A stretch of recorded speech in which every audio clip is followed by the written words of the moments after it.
What's going on, everybody? Welcome back. Justin here as always. Thank you for stopping by and hanging out with me today. Let's talk about a movie.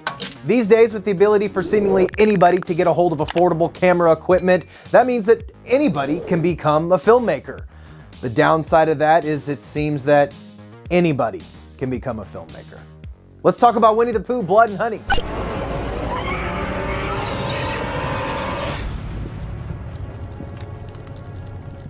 What's up, everyone? I hope everybody's having a fantastic day. Let's go ahead and dive into all the crazy shenanigans of Winnie the Pooh, Blood and Honey. So Winnie the Pooh as a character first debuted in a book in 1926, and after nearly 100 years, the copyright has expired and entered the public domain. So I guess the way it works under US copyright law, copyright in works created before 1978 generally expires after 95 years. But that doesn't mean that Jagged Edge Productions, the production company that made Blood and Honey, can do whatever they want with the characters. They have to steer clear of copyrights that have been created since Disney took over. Disney in 1961 bought permanent licensing rights to Pooh, enabling it to use Pooh characters freely in movies, television shows, theme parks, and merchandising. Hence some costume changes and some design changes in Winnie the Pooh and Piglet himself. They're the only two characters that are shown on screen in this movie. Aside from those changes, there are some Winnie the Pooh characters that you will not be seeing in Winnie the Pooh, Blood and Honey. Tigger is not shown. Eeyore, the rabbit, a couple of other characters are not in this movie, hence the copyright issues. But before we dive into this big jar of up honey that is Winnie the Pooh, Blood and Honey, I think it's important to preface and sort of frame reviews for movies like this with a guide for what your expectations might be, especially judging from who this movie is coming from, the production, Jagged Edge Productions. Jagged Edge Productions has given us timeless classics like Peter Pan, Neverland Nightmare, Mega Lightning, The Curse of Humpty Dumpty, Dinosaur Hotel, The Legend of Jack and Jill, Amityville Scarecrow, Spiders on a Plane, and of course the all-time classic, Jurassic Theme Park. This film had a reported micro budget of under $100,000, but that's not to say that you can't make something decent with just a little bit of money. Look what Damien Leone managed to do with Terrifier 2. But if you thought that lightning might strike twice and we may get another Terrifier 2, another micro budget phenomenon that sweeps the nation, I think you're going to be sorely disappointed in Winnie the Pooh, Blood and Honey. That's not to say that there's some good fun, good blood and guts mixed in, but overall this film is an extremely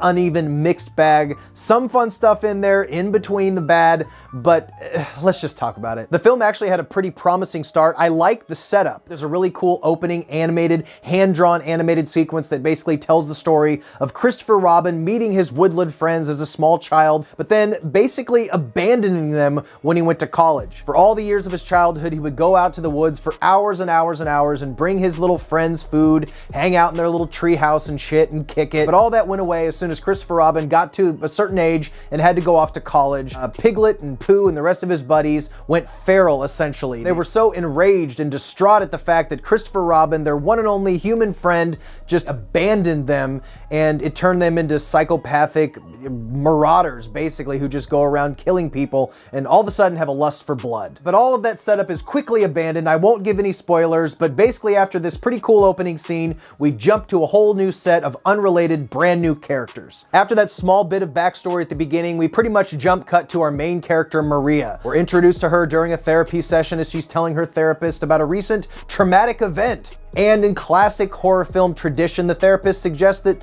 she take it easy for a few days and go somewhere nice and relax for a few days in a cabin in the woods. So that's essentially what they do. Throughout the movie, they do uncover a few loose ends and give us a tiny bit of lore, but overall, it's very shallow. And these killers don't really have a lot of motivation for what they're doing, other than that quick bit of them being really pissed off at Christopher Robin, and now they're killers. There's really nothing to it. Once Maria and her group of friends arrive at this little place in the woods, things unfold pretty much exactly how you would anticipate they would. Young girls being stalked and slashed throughout the remainder of the movie. The only thing that differentiates this movie from every other run-of-the-mill slasher is, of course, the involvement of Winnie the Pooh and Piglet. And being that they've changed their costumes from the original iconic stuff that we grew up with, they appear just as backwoods, wrong turn style killers, wearing overalls and flannel and looming around like idiots and just just bashing people in the head with shit. The movie doesn't really try to go any deeper than that. There is a bit of lore, and they do some callbacks to Christopher Robin and a couple of other things. I don't want to spoil this brilliant movie, but other than a couple small nods to a tiny, tiny little bit of lore that is never fully explored,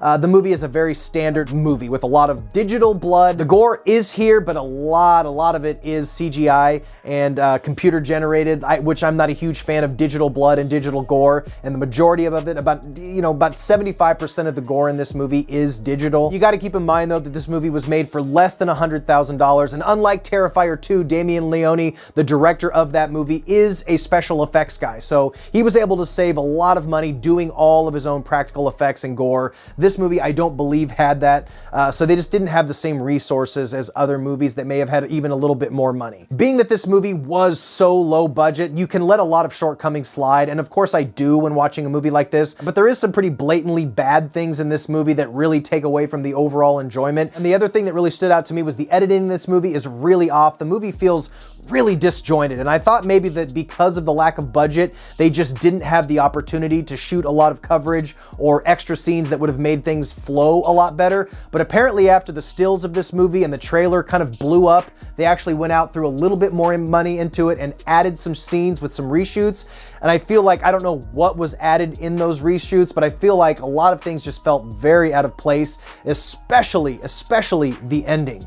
It almost seems like they ran out of money at the end of the movie and they just did not have an ending and just didn't shoot one because it's that abrupt and just bizarre the way the movie ends. I have no idea what the response to this movie is going to be. I imagine critically it's going to be panned pretty badly, and maybe the audience scores won't be too high either, but that's not going to stop this movie from having a sequel because the second one is already in production.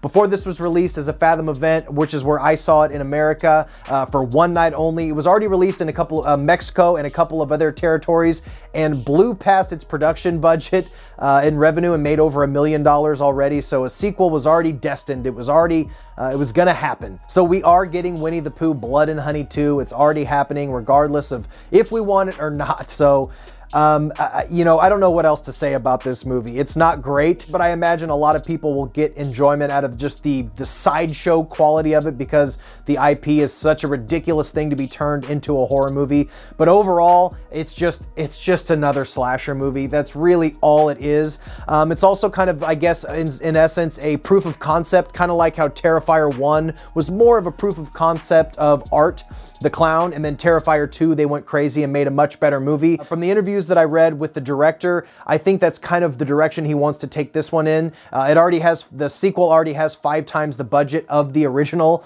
meaning, I don't know, $400,000 or $500,000. So it's still gonna be a micro budget sequel, but maybe we'll get a little bit more as far as production value and story, and they'll expand that lore a little bit, and we'll get a better, more enjoyable movie the next time around. But as this one goes, this is probably sitting at about 2 stars on the letterbox. That's kind of where I imagine it'll be sitting for me.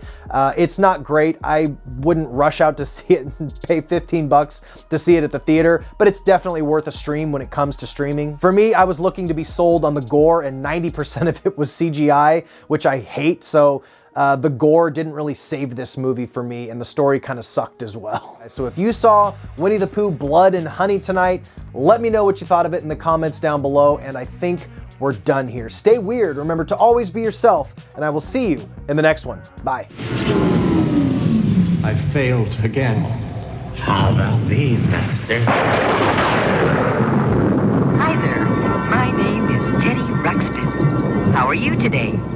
Fine. Well then, I would like to tell Teddy you Ruxpin, a story.